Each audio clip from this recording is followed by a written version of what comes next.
On last night's program, we heard from two high school students who took part in Wednesday's rallies to push for stronger gun control laws. Tonight, we're joined by two students who attended the CPAC annual meeting today outside Washington, where NRA Executive Vice President and CEO Wayne LaPierre spoke.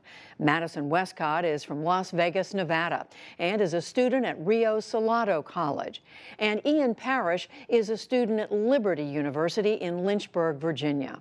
And we welcome both of you to the NewsHour. Ian, I'm going to start with you. How would you say you've been affected by the events of the last week, the shooting at that high school in Florida, and all the reaction to it? So at first, like when I first heard about the school shooting, I actually started crying, right? And because it is a tragedy, and it's one of the worst tragedies that I think we could see happen. And then the days afterward, I think there's a mixture of emotions. I'm normally not someone who is very emotional when it comes to news events or stuff like that, but I saw some text messages that some of the students were sending their parents, and I was reading them to my mother, right? And that was one of those instances where it broke me emotionally. So I think the entire nation is really in a state of mourning when it comes to that type of thing, but yeah. Madison, what about you? What has it meant to you to see this unfold and see the reactions to it? Right. I really do sympathize with the students who were at the Parkland shooting. We are in a nation of mourning right now, and we need to let it settle in. For sure. Yeah. There's already, though, a lot of conversation about what to do to prevent this kind of thing from happening again. The president's been talking about it, other politicians. Ian, one of the things that's being discussed is saying you have to be older in order to buy an assault-type weapon. What do you think about that? I don't really necessarily believe in that, and because right now you can buy one at 18. Yes.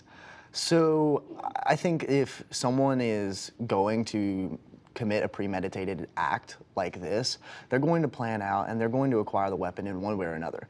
We actually do know, I believe I saw a headline where the gunman at Parkland actually had, I think it was smoke grenades. In the Aurora, Colorado shooting, also likewise, the man had full body armor.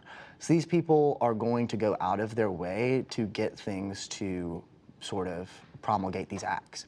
So I don't think an age limit is very conducive to limiting gun violence in any way. So what about, Madison, what about any restrictions on being able to buy an assault weapon, whether it's raising the age or placing another barrier to that? Right. So I believe if you rose the age, you would be putting people at risk between the ages of 18 and 21.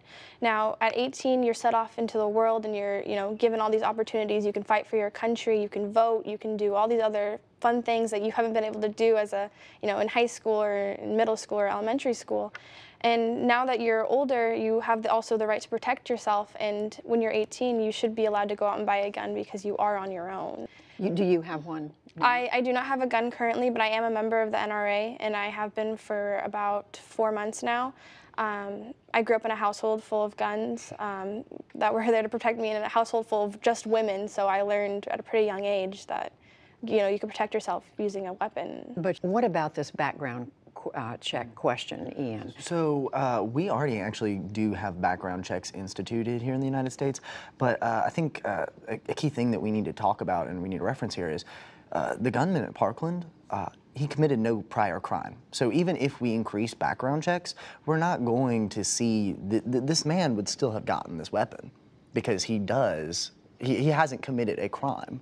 So he's technically legally allowed and capable of acquiring a firearm. Unless there had been some way of monitoring his emotional and mental health, which I think has become an issue. But the other thing I want to ask both of you about, Madison, is the suggestion that teachers should be armed. The president spoke about this today, about how it makes more sense for teachers to have guns to protect their students and themselves. Yes. So this is something that I actually believe pretty strongly in. I would love to see more teachers armed. That doesn't necessarily mean every single teacher needs to have a firearm on them during the school hours. Even if just one teacher has a firearm on them on a department, in a department scale, then that's just fine.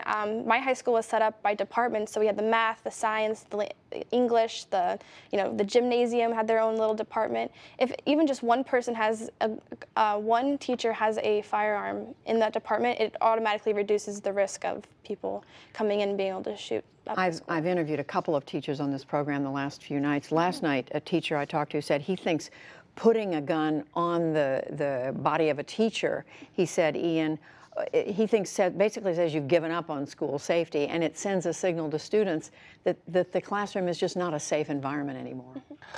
Well, what I would say to him, with all due respect, is for some reason, we have a culture in this nation where we defend our airports, we have security at our banks, we have security at our government facilities, but for some reason we're not securing our most precious national treasures, which are children.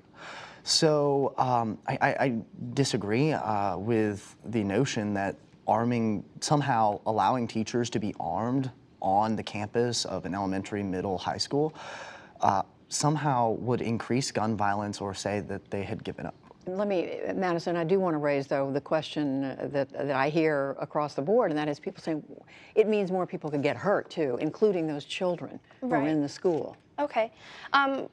So all due respect, once again, to that teacher who said that I wouldn't want him as my teacher, nor would I want him to obtain or to have a gun if he believes that the schools are that dangerous, that he thinks students are going to come up, just any old student would come up and just grab that gun, then there's a serious problem with the teachers then, if that's what they're going to say. I think the question was that it basically is sending a signal to students that the environment can't be made safe unless there are guns there, and it takes the attention away from education towards security. Well, there's no need for the students to know that the teacher has a gun. There's no need. There's no reason why a student should know that the teacher has a gun. The teacher should be able to protect the students if that was to ever happen, but there's no reason for them to know. And I mean, if you look at schools like in Israel, there was one mass shooting there in a school, and now they're heavily armed, and it hasn't happened since. I mean, yes, there's guns around now, but you are more safe with more people, with more good guys that have guns. Well, it's certainly something that it's being discussed right now. We know it is going to continue to be discussed, and we thank both of you for coming in thank you. to share your thoughts. Yes, ma'am. Madison, Ian, thank you both. Yes, thank you.